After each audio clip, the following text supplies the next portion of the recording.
What's going on, everyone? This is Kevin here, coming at you with my hands-on and first impressions video of the Motorola Moto G Play 2024. So without further ado, let's get started.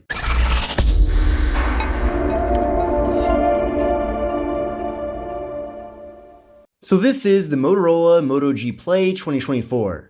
Now, hence the name of this device. It is the successor to last year's Moto G Play 2023. Now, this time around with the G Play 2024, we're actually getting a lot of new and exciting improvements, and I'm looking forward to going over my favorites here in this video. Now, this device is being offered factory unlocked for just $149, and this device does work with all major US carriers. And in addition to that, I am expecting this phone to be offered directly from a variety of different carriers as well. Now, usually if you do buy through a carrier, you are going to be saving a lot of money. However, then you are going to have to use the phone with that specific carrier. So definitely something worth keeping in mind. But before we get too far into things here with the G Play 2024, let's see what all comes included in the box. So here's the box. You can see the name of the phone, and it is indeed 2024. And this packaging is plastic free and it is recyclable, in case you're wondering. But we are getting a USB-C cable for charging and data transfer. You can see one of the ends is USB-A. And then we're also getting some literature here. And then finally, we are getting a SIM card removal tool. But unfortunately, there is no USB wall adapter to go with this cable. Now with the Moto G Play 2024, we're getting a very large 6.5-inch display. So even though this device is meant to be a lower-end Android handset, we're still getting that full display experience that you'd probably expect to find with more expensive devices. In addition to that, I also appreciate that we are getting a hole punch for the front-facing camera versus a water drop notch, which we typically find with phones in this segment. Now, this device does feature IPS LCD display technology, and it does feature a 90 Hz refresh rate. So with that 90 Hz refresh rate, it's a little bit smoother compared to 60 Hz, and you can actually go into the settings and make that adjustment, but basically you'll see here that we do have options for either 90 Hz, 60 Hz, or auto. So if you set it to auto, it'll smart optimize up to 90 Hz. And then if you do 60 Hz, you'll be saving a bit of battery by making that switch. But in exchange for that, things are a bit choppier here, as you can see. But if you do want to force the phone to be at 90 Hz at all times, you do also have that option. So as you can see here, it does give you higher battery consumption, but in exchange for that, the phone does run a lot smoother.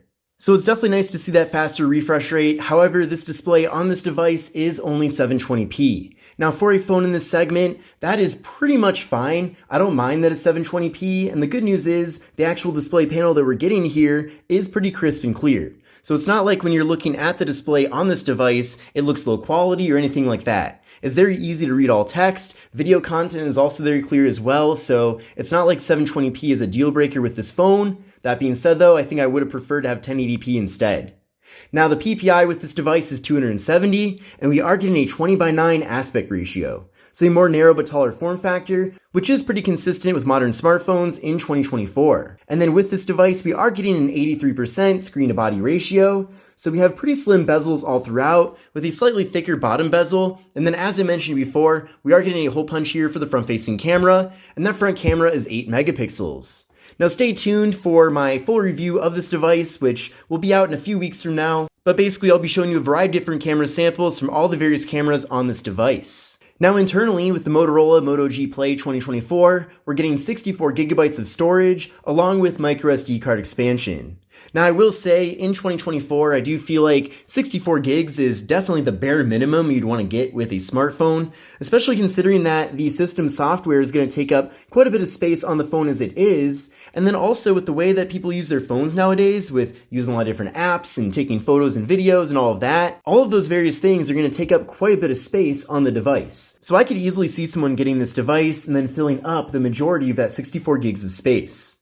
Now, thankfully, at least, with that microSD card expansion, you can always add in an SD card and offload photos and videos, for example, to free up some of the internal space on the device. But in general, I would recommend going for a phone with 128 gigabytes of storage. I'm not saying that 64 gigs on this phone is necessarily a deal breaker, but there are a lot of other phones out there with quite a bit more storage for really not much more money.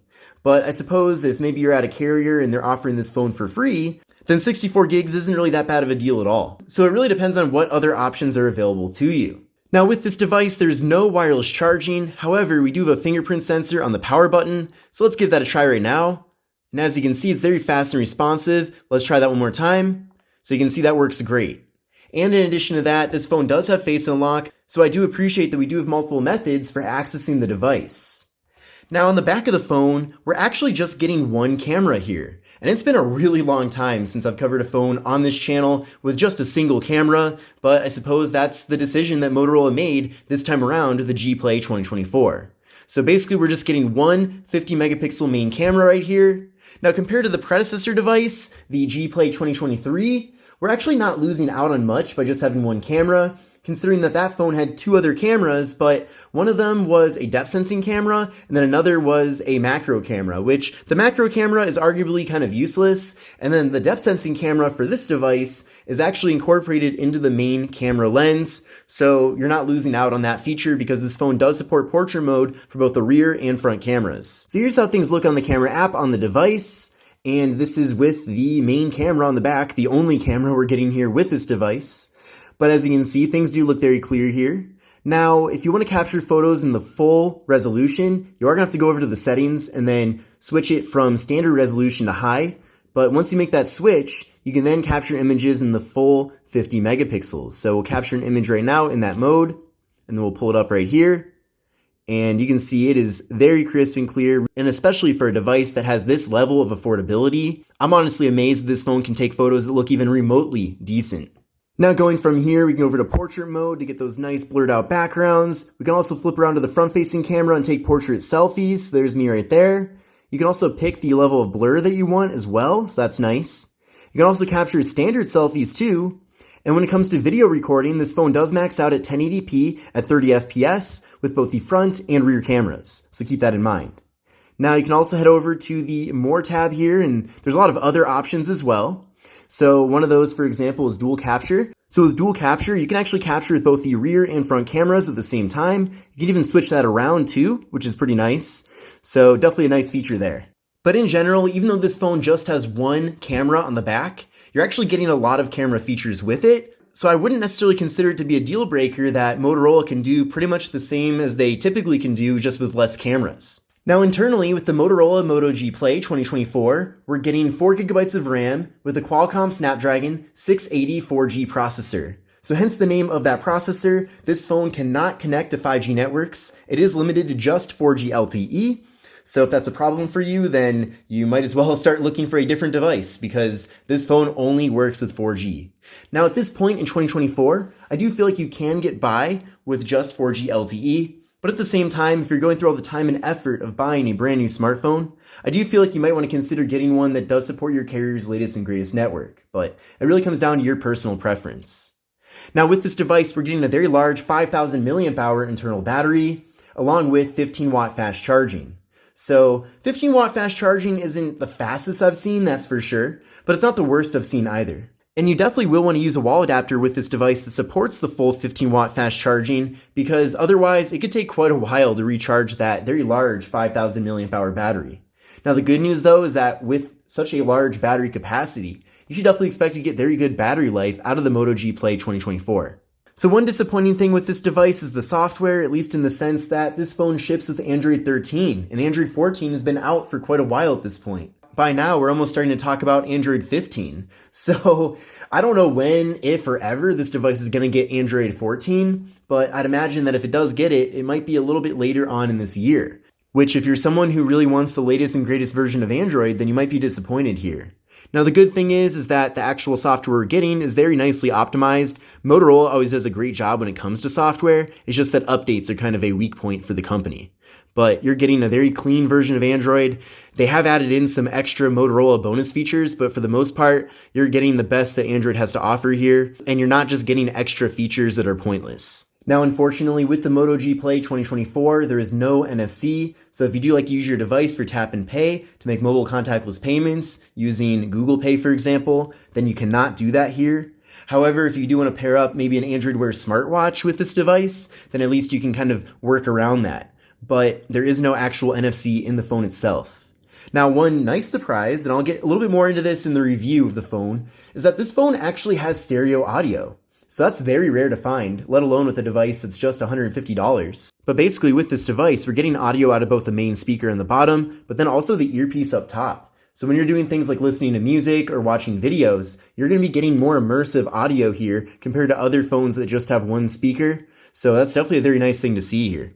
But taking a closer look at the hardware of the device, it's a pretty simple phone overall. The phone is made completely of plastic. However, I'm a big fan of this material on the back of the phone. It does pick up some fingerprints, but for the most part it doesn't. And it has this really cool wavy look to it. So I think this phone looks really nice, especially considering how low end it actually is.